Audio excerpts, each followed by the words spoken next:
धीरे धीरे ड्रामे के तरीके से झूठ बोलते हैं और संजय सिंह जी वही झूठ बहुत जोर जोर से चिल्ला के बोलते हैं। बहुत जोर जोर से चिल्ला करके संजय सिंह जी पूछ रहे थे आपने कैसे वोट काट दिया, आपने राम सिंह का कैसे वोट काट दिया, राम का वोट कैसे काट दिया, ये तो हमारे पूर्वांचल के भाई हैं।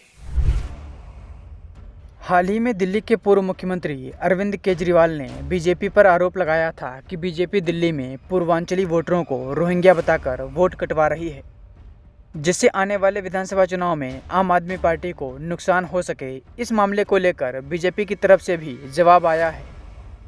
बीजेपी के नेता संबित पात्रा ने अरविंद केजरीवाल पर जोरदार हमला किया है, जिसे आप इस वीडियो में सुन सकते हैं। जब इस विषय में चर्चा चल रही थी तो संजय सिंह जी जो बहुत जोर जोर से चिल्ला करके झूठ बोलते हैं, केजरीवाल जी बहुत धीरे धीरे ड्रामे के तरीके से झूठ बोलते हैं और संजय सिंह जी वही झूठ बहुत जोर जोर से चिल्ला के बोलते हैं। बहुत जोर जोर से चिल्ला करके संजय सिंह जी पूछ रहे थे आपने कैसे वोट काट दिया, आपने राम सिंह का कैसे वोट काट दिया, राम का वोट कैसे काट दिया, ये तो हमारे पूर्वांचल के भाई हैं। तो माननीय अध्यक्ष जी ने कहा प्रक्रिया है, एक प्रक्रिया है जिसके अंतर्गत ये कार्यवाही होती है। उसके उत्तर में जो उत्तेजना संजय सिंह जी ने दिखाया और जिस प्रकार से उन्होंने पूर्वांचलियों को रोहिंग्या और बांग्लादेशियों के बराबर में लाके खड़ा किया है, ये छटपटाहट दिखाती है अरविंद केजरीवाल की। अरविंद केजरीवाल जानते हैं कि इस बार वो दिल्ली की चुनाव हार रहे हैं। अरविंद केजरीवाल जी जानते हैं कि शराब घोटाला जो उन्होंने किया है, जिसके कारण उन्हें जेल के सलाखों के पीछे रहना पड़ा, उसका खामियाजा उन्हें भुगतना पड़ेगा। अरविंद केजरीवाल जी भली भांति जानते हैं उनके डिप्यूटी चीफ मिनिस्टर जेल के सलाखों के पीछे 1 वर्ष से अधिक समय के लिए रहे, उनके मिनिस्टर सत्येंद्र जैन जेल के पीछे रहे। उसके पीछे कारण है करप्शन, भ्रष्टाचार, और उस भ्रष्टाचार के आग में आज वो झुलसे पड़े हैं। जनता उनको माफ नहीं करने वाली है और इसी कारण से किस प्रकार से हिंदू मुस्लिम लड़ा दिया जाए, किस प्रकार से तुष्टीकरण को लाया जाए, किस प्रकार से जो है नहीं वैसा एक नैरेटिव सेट कर दिया जाए। अरे आप जेपी नड्डा जी के लिए बोल रहे हैं, नड्डा जी का जन्म पटना में हुआ, नड्डा जी पूर्वांचली है, नड्डा जी पटना में पढ़े। जितना बिहार को नड्डा जी समझते हैं, पूर्वांचल को समझते हैं, आपको क्या लगता है नड्डा जी कंपेयर कर रहे थे?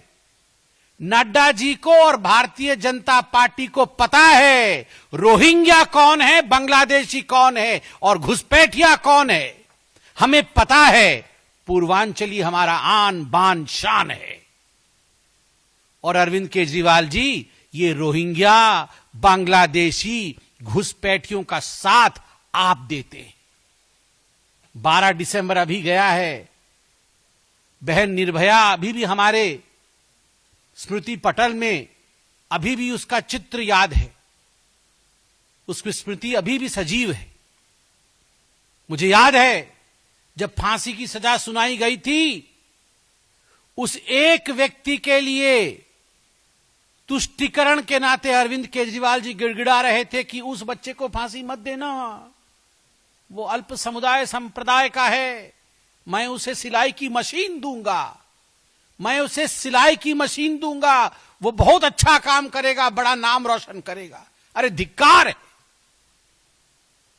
तुष्टीकरण करने वाले अरविंद केजरीवाल जी रोहिंग्याओं के लिए बंगला बनाने का काम करते हैं, रोहिंग्याओं को लाके बसाते हैं, रोहिंग्याओं को अपना वोट बैंक बनाते हैं। बांग्लादेशियों के पीछे किस प्रकार से पीछे पड़कर तुष्टीकरण करके उनका वोट लेना है, ये प्रयास करते हैं। और आप यहां रोहिंग्या बांग्लादेशियों की कंपैरिजन पूर्वांचलियों के साथ कर रहे हैं।